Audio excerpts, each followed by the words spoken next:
আপনার একটা শেয়ারে হয়তো এই মসজিদটা এই জায়গায় হতে পারে। আজকে অনেক দিন হয়ে গেল জামাতের সাথে 5 ওয়াক্ত নামাজ পড়তে পারি না, কারণ নামাজ পড়ার রুশ মইরা গেছে। কারণ এই জায়গায় আগে একটা মসজিদ ছিল, এই রাস্তা দিয়ে গেলেই এই মসজিদটা দেখা যাইতো। এখন তো আর এই মসজিদ দেখা যায় না। এই জায়গার ঘটনা আপনাদের বলি। এখানে পুরনো একটা মসজিদ ছিল, অনেক পুরনো মসজিদ, জরাজীর্ণ অবস্থায় ছিল। একজন লন্ডন প্রবাসী আমাদের মসজিদটা দেখে বলেছিল যে আমাদের মসজিদটা করে দেবে। তাই ওনার লন্ডন থেকে ফোন করে ওনার ফ্যামিলি আমাদের গ্রামে পাঠাইয়া তারপর আলোচনা করছে আমাদের গ্রামের মানুষের সাথে। ওনার ফ্যামিলি করার পর আমাদের মসজিদের কত টাকা খরচ হইব তাও যাই না গেছে। তারপর ওনারা যখন চলে গেলেন, কয়েকদিন পর ওনারা কল দিয়ে বলেন যে আমাদের মসজিদটা ভাঙাইয়া ওনাদের কয়েকটা ছবি দিতে। তাড়াহুড়া কইরা মসজিদটা ভাঙাইছে।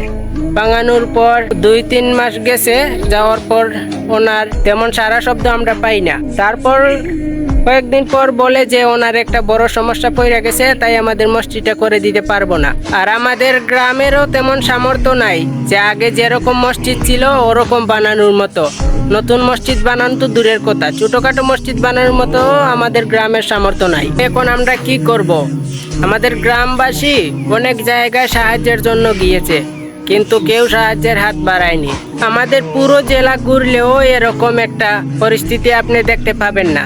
এই রাস্তাটা দিয়ে চলাফেরা করলেই এই জায়গাটা আমরা দেখতে পাই। দেখতে পাইলেই ভিতর ফাইটা কান্না আসে। আজকে মনে হয় 6 মাস হয়ে যাবে এরকম পইরে আছে এই জায়গাটা। আপনি এই ভিডিওটা দেখতেছেন কিন্তু লাইকও করতেছেন, কিন্তু শেয়ার করেন না, তাইলে আরেকজনের কাছে কেমনে এই ভিডিওটা পৌঁছাইবো?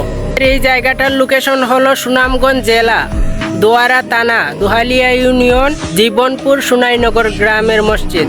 আপনার একটা শেয়ারে হয়তো এই মসজিদটা এই জায়গায় হতে পারে, কোনো দানশীল ব্যক্তির কাছে এই ভিডিওটা পৌঁছাতে পারে।